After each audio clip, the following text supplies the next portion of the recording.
bienvenidos a esta edición de domingo del Flash Informativo, ahora por las pantallas de A24 Paraguay. Estamos ya en esta plena hora de almuerzo o de preparación del almuerzo, porque los domingos sabemos que se almuerza tarde, para instalar un debate bastante interesante, que es la situación de las personas con discapacidad en nuestro país. Y para ello está el diputado Sebastián García, que presentó un proyecto que declara en emergencia la situación de estas personas y ya tiene justamente en la Cámara Baja media de sanción. Muy buenas tardes, diputado. Muy buenas tardes, gracias por la invitación, un saludo a la audiencia y así mismo.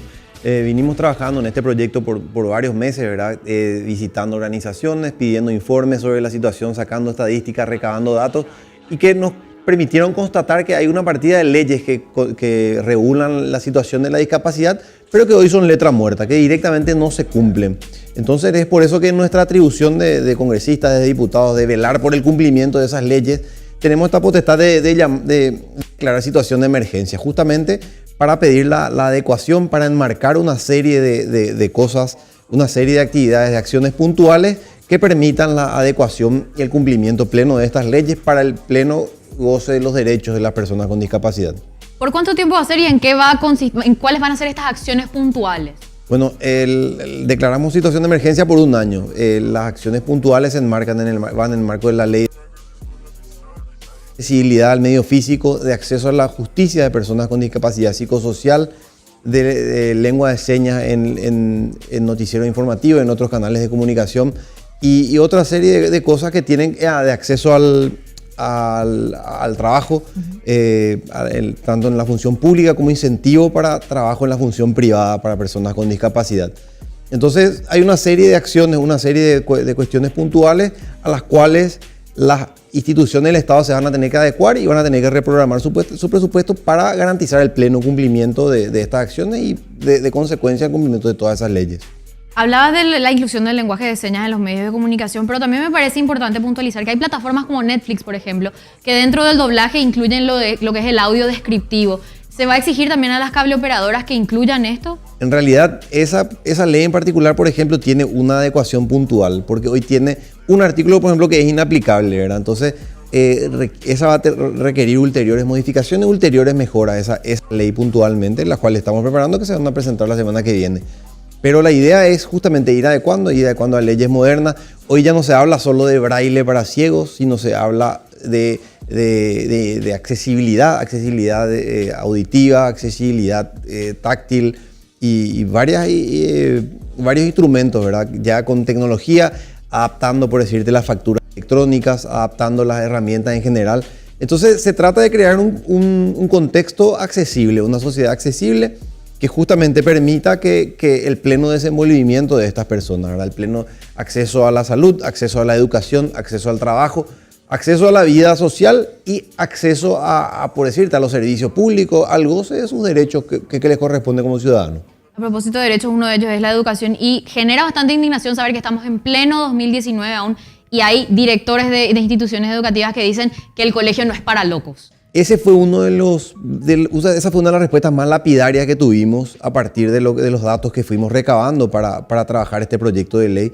Y justamente constatamos que la adecuación curricular no llega ni al 5% para las personas con discapacidad. Es decir, hablamos de miles y miles de niños que hoy quedan fuera del sistema educativo porque el sistema educativo no está preparado para recibirles, simplemente no están capacitados, ¿verdad? Hay directores, hay supervisores de área que simplemente no saben cómo tratar la discapacidad y cómo adecuar la situación de la clase, cómo adecuar el material correspondiente.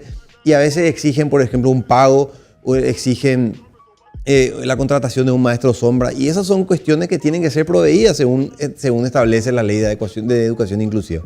También en materia de educación, los psicopedagogos que están en los colegios tampoco están capacitados y muchas veces se da la renuncia de los maestros, ya sea de las parvularias o de las maestras de los grados superiores al kinder y demás, porque justamente hay alumnos con discapacidades y no pueden lidiar con ellos según las mismas en sus propias renuncias. Bueno, entonces a partir de esta ley lo que exigimos es que se calendarice tanto la conformación de equipos en las escuelas área, en las cabeceras departamentales, en las principales ciudades del país, como la calendarización y la capacitación a supervisores y directores de colegios públicos y privados subvencionados, de manera que en el transcurso del año podamos dar un golpe de timón a la educación inclusiva, a la accesibilidad de las personas con discapacidad. Somos radicales porque la idea era hacer una propuesta innovadora, una propuesta radical que enmarque una serie de acciones concretas, de manera que se pueda ir controlando el cumplimiento de las mismas en el transcurso con la periodicidad de cada 3 meses, obligando a los ministerios, a las instituciones del Estado a reportar, a remitir sus respectivos informes, justamente para rendir cuenta de los avances, para que de acá a un año podamos medir cuánto avanzamos, cuánto realmente nos volvimos más inclusivos como sociedad, cuánto abrimos los brazos a la discapacidad y al pleno goce de derechos de estas personas.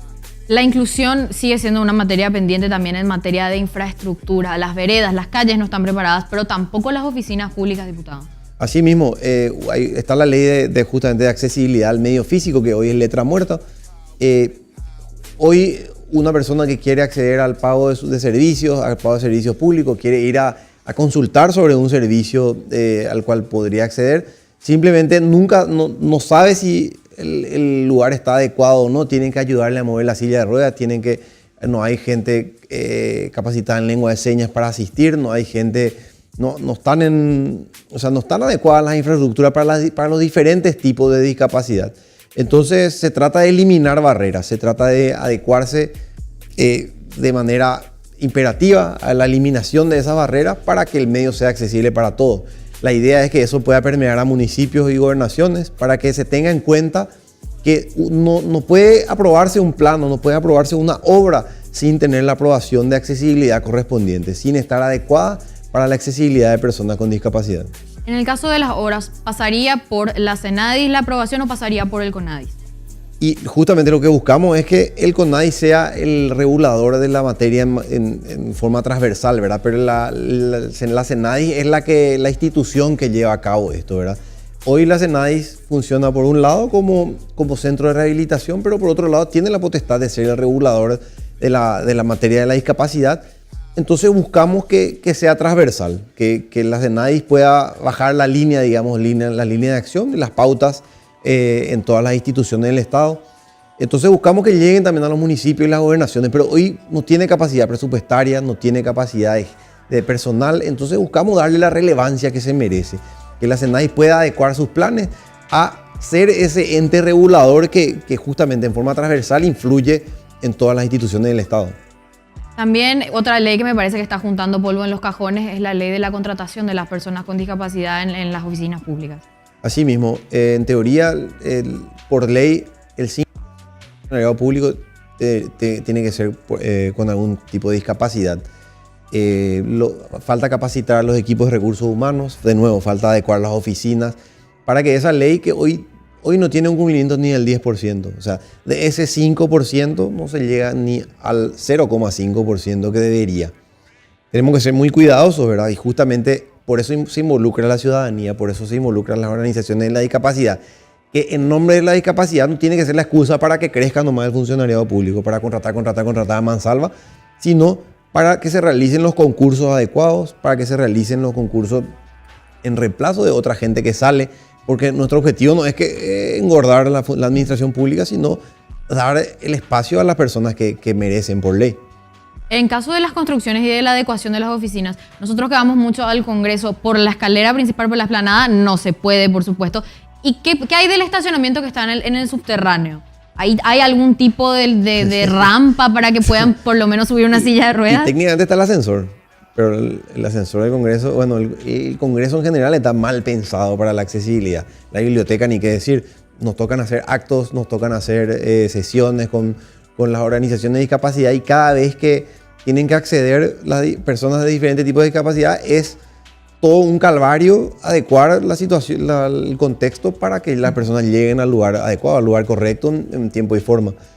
Realmente hay un trabajo enorme, pero bueno, justamente por eso declaramos en situación de emergencia, porque buscamos que se entienda la importancia de esto. O sea, imagínate que se estima que el 11%, según el censo, de las personas tiene algún tipo de discapacidad. La discapacidad no viene sola, no es solo la persona, sino también es la familia. la familia, porque con una persona con discapacidad, justamente en una sociedad que no es accesible, necesita a alguien que le asista, necesita a alguien que le acompañe, le mueva la silla de ruedas, al que tiene discapacidad física, acompañarlo según la discapacidad que tenga. Entonces es grave porque muchas de estas personas están en situación vulnerable. Entonces nosotros creemos y estamos convencidos de que a partir de que se cumplan estas leyes de discapacidad, vamos a dar un paso para que estas personas puedan salir de esa situación vulnerable en que se encuentran. Esta persona y su familia, ¿verdad? Obviamente. Algo que puede parecer no tan grave es, por ejemplo, una discapacidad con el tema de la motricidad fina, y hay oficinas públicas que tienen, por ejemplo, estos tipos de cajeros donde se tiene que pulsar básicamente la pantalla, y estos no están preparados. Se quiere promover también la implementación de tecnología nueva para facilitar a las personas con ese tipo de discapacidad, por ejemplo. Así mismo, por eso estamos haciendo de manera transversal. Estamos consultando sobre las nuevas propuestas tecnológicas para las soluciones, la nueva forma, el nuevo abordaje que se le da a la discapacidad. Sí, hay mucha tecnología, hay muchas herramientas, pero que estamos viendo también en otros proyectos de ley que tienen que ver con, impulsados por otros colegas diputados, que tienen que ver con justamente el fomento a facilitar el acceso justamente a las personas a las personas sordas o a las personas con discapacidad visual. La idea es ir adecuando, ir presentando estas nuevas tecnologías, por decirte, la atención al cliente en lengua de señas en todas las instituciones va a ser imposible. Entonces tenemos que ver una centralización a través de una videopantalla, una videollamada, una cosa así, de manera que la persona pueda acceder a los servicios en forma regular. Se trata de innovar. Justamente por eso planteamos una ley innovadora, una ley radical, una ley que le dé un giro de timón para que tengamos en cuenta que acá se trata de garantizar el goce de derechos, el cumplimiento de leyes. Se trata de simplemente cumplir las reglas, pero para cumplir las reglas tenemos que estar mentalizados y tenemos que tener la conciencia de que es importante, de que tenemos que adecuar presupuesto, de que tenemos que adecuar las políticas públicas, de que tenemos que adecuar las acciones y darle la prioridad que se merece. Entonces, por eso esta emergencia, y por eso creemos que esta es la medida radical que va a realmente lograr un cambio a cómo vemos como sociedad la discapacidad. Pasa también mucho por desburocratizar algunos procesos, ir a Hacienda, hacer un trámite, incluso para las personas que no tienen ningún tipo de discapacidad, es muy, muy estresante, y no podés tener a una persona con algún problema de las piernas o con problemas muy afectadas, no sé cómo expresarlo, muy latentes en su organismo, esperando horas y horas. Por más de que tengan atención preferencial, los trámites de por sí son muy burocráticos. Así mismo, el tema de los trámites es prohibitivo. Parece que está pensado para que alguien no quiera acceder a los servicios.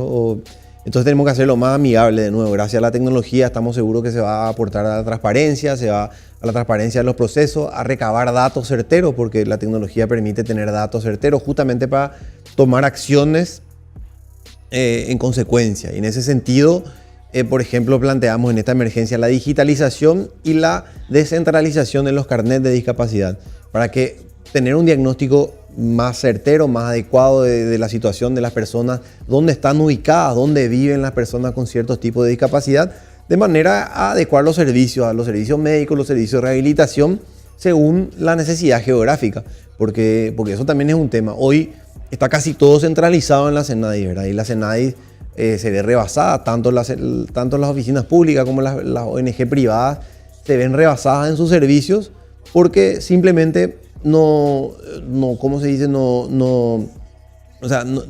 La rehabilitación no está universalizada como debería.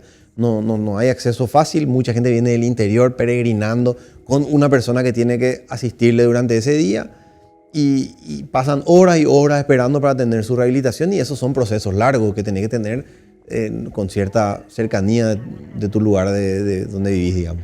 Un problema con el que nos encontrábamos cuando cubríamos elecciones es que la mesa 1 en teoría es para las personas con discapacidades o también para personas mayores. Y dentro de la lista de electores que deberían concurrir a esa mesa, mucha gente no estaba y debía ir a otra mesa, esperar varias horas. También se va a incentivar esto a nivel justicia electoral. Eso vamos a trabajar el año que viene, porque justamente hay elecciones y ya estamos pensando en algunas acciones concretas para impulsar eso el año que viene, para que se tenga en cuenta, para que se hable del acceso al voto. Porque eso es clave, o sea, imagínate, las personas con discapacidad obviamente tienen que poder ejercer su derecho con plenitud, con facilidad, y no tienen que ser los no tienen que ser sujetos a los operadores políticos que quieren acompañar a entrar al cuarto oscuro y cosas así. Esas son otras cosas que vamos a estar impulsando el año que viene, pero que esperemos ya el año que viene estemos hablando de una sociedad más generosa, más inclusiva y más consciente de la importancia de abrir los brazos a la persona con discapacidad, de sensibilizarse ante esta importancia, ante la relevancia de esto y de, sobre todo, garantizar el cumplimiento de sus derechos, ¿verdad? Que es lo que más nos preocupa, que acá hay leyes que son letra muerta, no podemos permitir que las leyes sean letra muerta, si no estamos haciendo el papel de populistas, caemos en malas prácticas legislativas. Entonces es nuestra responsabilidad velar porque esas leyes se cumplan adecuadamente. Y acá son instituciones del Estado que tienen que adecuarse al cumplimiento de las mismas. Entonces nosotros, desde el cargo que ocupamos, vamos a velar para que así sea. Incluso va más allá de solamente velar por el cumplimiento de los derechos, sino también de informar a la gente de cuáles son sus derechos, porque la información al respecto también es bastante escasa.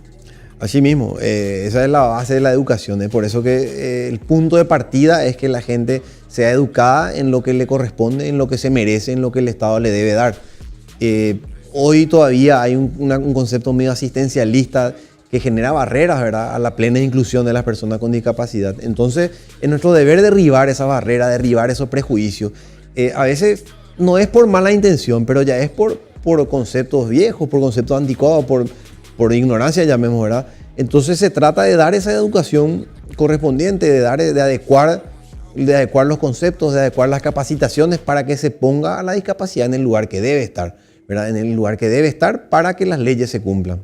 Muchísimas gracias, diputado, por su visita y también por este proyecto tan noble que es un pequeño granito de arena, sí, pero algo que va a aportar a largo plazo. Muchas gracias por la invitación y bueno, como te digo, este pequeño granito de arena es que la idea es que dé un golpe de timón, la idea es que dé un giro radical a cómo vemos a la discapacidad, entonces esperemos que podamos seguir compartiendo los avances, porque a partir de esto esperemos que se vayan dando los avances correspondientes para dar el giro radical que merece a la discapacidad para la plena inclusión y el pleno goce de los derechos de las personas.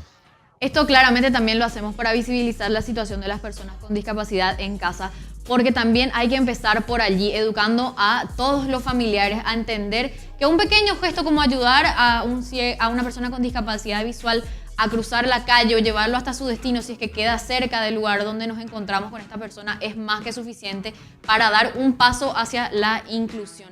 Esta situación es realmente preocupante y por eso es que amerita justamente declararla en emergencia. Nosotros ahora nos vamos a quedar por acá y nos reencontramos ya en la próxima edición.